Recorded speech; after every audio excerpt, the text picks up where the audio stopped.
मुस्कान के जादू चल गया, दिल हमार के सनम पलटिया दे गया। आँखिया से बात करे लू तू, बिना बोली दिल के छोरी ले लू तू। तो हर मुस्कान हो, तो हर मुस्कान कर जाके दीवाना, तो के समझी न पानी। तो हर मुस्कान हो, तो हर मुस्कान प्रेम के सागर में डूबे हमरा मनवा के कहानी।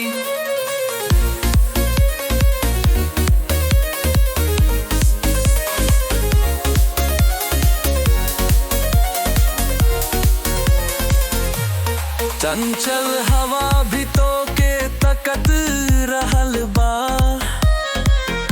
सूरज के रोशनी भी बदल लगल बा। तोरा हंसी के झलर में रंगवा बा अनमोल, जैसन गुलाब के फूल खिलाल बा कोयल बोल।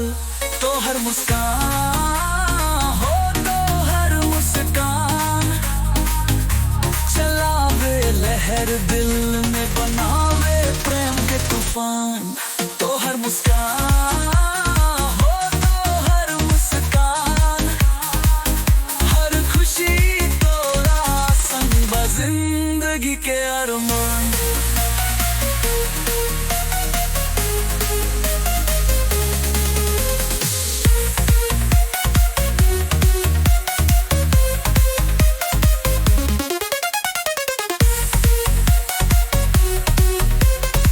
सजनी तोरा बिना लगे अधूरा जीवन, मिले तो हर साथ पूरे होई सपना सनम। होंठवा के जादू में बरोशनी, सियरम के सीता जैसन सुंदरता बनी। तो हर मुस्कान जीवन के पहचान, तोहरी हंसी में छिपल बा हमरा खुशी के दान। तो हर मुस्कान हो, तो हर मुस्कान हमके जीना सिखाए, बनाल प्रेम के मिसाल।